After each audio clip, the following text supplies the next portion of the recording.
Private member statements. I call the member for Vaucluse. Madam Acting Speaker, between January 6th and 10th of this year, I had the privilege of participating in the New South Wales Jewish Board of Deputies-led study tour of Israel, together with 9 of my New South Wales parliamentary colleagues. And since the New South Wales Parliamentary Friends of Israel was established in August 2001, with myself as Chair and Walt Secord, MLC, as Deputy Chair, it was the intention for members of the Friends to have the opportunity to go on such a tour. The opportunity presented itself with the New South Wales Jewish Board of Deputies hosting the tour, ably led by Vice President Yaron Finkelstein and Yossi Tal. It was a unique and valuable opportunity, and I relished every moment of it, and I think it's fitting that I share with the House some of my reflections on that study tour. Let me say at the outset that I felt my hopes were dashed. I had gone on this tour to Israel thinking it would clarify my understanding of the Israeli and Palestinian conflict. I'd also hoped it would clarify the solutions. But the study tour did neither. It didn't offer easily digested analyses or conclusions. It did rigorously challenge my thinking and added, indeed, many layers to my understanding of the conflict and the solutions.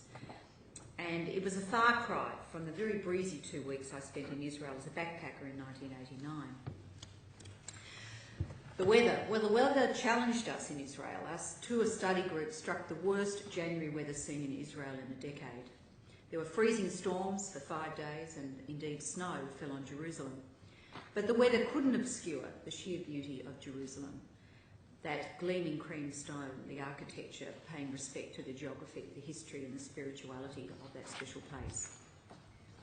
The inherent strength of the study tour lay in the variety of perspectives that were presented, and only a mature democracy, I believe, like Israel, has the confidence to offer such an opportunity to people like myself. We visited Palestinian territory and the Israeli settlement. We met their respective leaderships.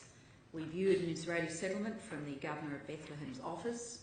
We shared a home-cooked dinner with a senior educational official and his colleagues in Abu Ghosh, and a lively discussion with Izzy Liebler, who's well known to the Australian Jewish community, in his lounge room. Observing how Israelis and Palestinians live close by one another on the ground gave me hope for a broader solution for long-term peace. We spoke with Israeli Arabs, journalists, academics, a former Supreme Court Justice, the highest levels of the Israeli Defence Force and Foreign Ministry personnel. All were very generous with their knowledge, patient with our unflagging and unrelenting questions, and intensely passionate to have us understand their particular perspective. Visiting Yad Vashem, the Holocaust Memorial, was extraordinary. How and why could such evil occur in our civilised society? Visiting Sderot and the Erez checkpoint at the Gaza border served to contemporise the true horror for people that live so close to that point of violence not that long ago. Why should and how can young children enjoy carefree play when their playground equipment also serves as bomb shelters?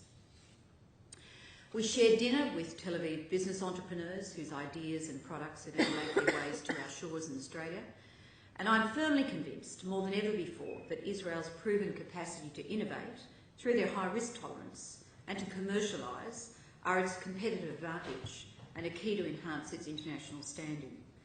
And through our strong links with Israel, we can do much to help them on this front for mutual benefit.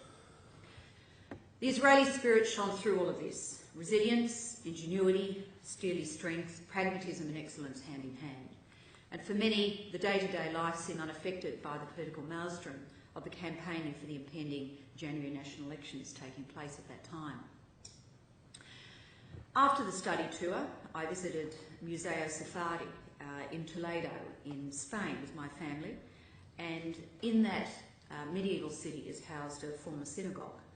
5 centuries after the expulsion of the Jews from Spain, it stands as a stark reminder of the Jewish people's rich contribution to the development of Spain and indeed to Western Europe. It's another reminder of the plight of the Jews throughout history and why a secure state of Israel is an unyielding and essential aspiration. In concluding, I want to sincerely thank the New South Wales Jewish Board of Deputies for the opportunity to participate in such a magnificent study tour, and also to my colleagues who added to that tour and made it a lifetime experience.